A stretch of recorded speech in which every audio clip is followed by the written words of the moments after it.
I'm Nayyera. Joining me and Dell now are Charles Blow, host of Prime with Charles Blow, and Atiba Madyun. He's president and founder of Party Politics USA. It is a solemn commemoration today, and it's hard to believe that it's been 20 years.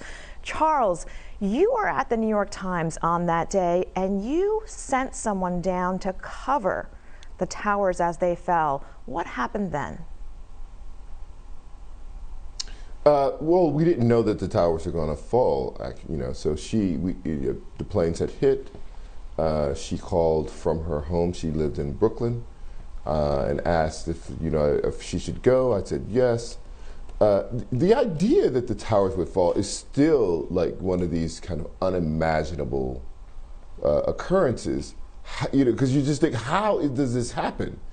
So she went. One of the towers fell, then another, and the only thing I could think is she's there. Yeah, and not only she's there, I sent her there. And her husband calls all day trying to see if we've heard from her. There's very little phone service. She doesn't even have her phone at that point. There's no way to know where she is, and she becomes one of these kind of ghostly apparitions covered in ash who walks back across the bridge from Manhattan to Brooklyn to safety. Atiba, as we watch the images of the presidential motorcade arriving at the World Trade Center site and all of the other dignitaries that are assembling, Charles and I were talking about this yesterday. When the towers fell, it was almost like Pearl Harbor, JFK. It was a gut punch in America because something had happened that no one ever thought could happen.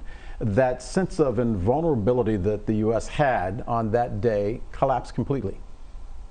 Completely. I mean, I keep thinking back to that day, the call that I received from my mother. She was in the car listening to the radio, and she asked, "Is it real? Did this really happen?" I mean, we never thought that we could be attacked like that here at home. We had seen what happened in 1993, but it wasn't on the scale of this. And to see those buildings collapse was just horrific. Listening to Charles talk about the woman going down to the World Trade Center site, I think about my cousin who was trying to call out and nobody could reach him.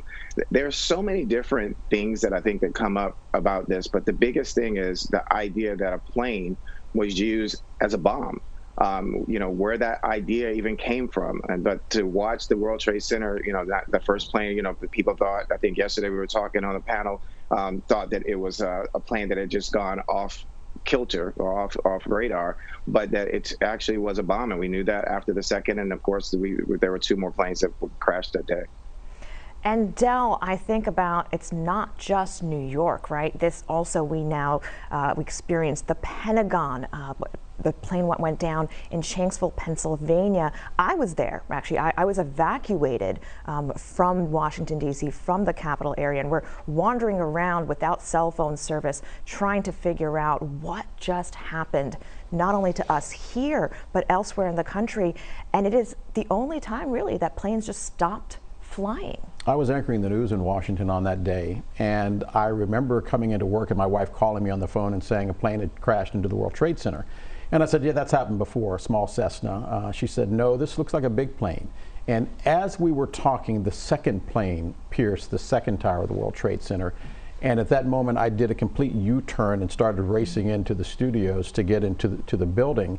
And as I was on my way in, the Pentagon got hit. And that's when, and I think, Nayyera, you can say the same thing, Washington switched to war footing. And it was something that I had never seen before. And that night, the tanks were on the street, and the F-16s were being scrambled. And the building that I was in was glass and chrome. And the sonic booms made it sound like there had been an explosion. And there were reports of an explosion outside of Treasury and reports of explosion outside of the Pentagon again. And you didn't know. We thought we were at war because we were at war. And this wasn't just any other attack, right? This was an attack on the symbols of America, right? The images of the New York skyline. New York changed forever. Famous image of the two towers. It's never been the same. The Pentagon, right? The symbol of American military strength and prowess and security. And because of a few heroes on one plane, we made sure that the symbol of American democracy in Congress remains safe. So that is the challenge that we see 20 years later.